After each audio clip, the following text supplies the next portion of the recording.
One of the greatest sunnahs of the Prophet ﷺ was to spend time in nature. And none of us can do that anymore, because the moment we step outside, we have to look at our phones.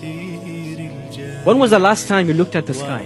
When was the last time you looked at a fly, a bee, a snowflake, a flower petal as it opened? When was the last time you stood and you stared at the beauty of a baby as it exited its mother's womb, at the innocence in its eyes, at the tear that escapes its lips, at the beauty of the baby as it suckles its mother and it naturally finds milk somehow, somewhere?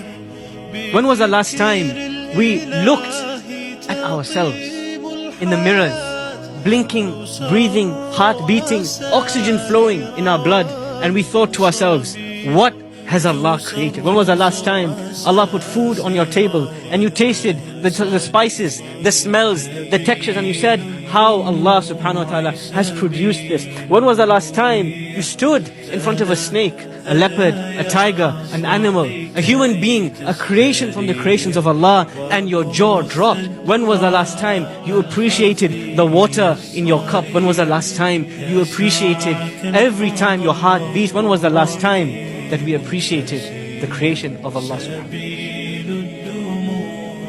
ta'ala? We are distracted. We don't care anymore. We are too busy staring at the next notification. And that is why we have become blind. And Allah subhanahu wa ta'ala says, your eyes are not blind.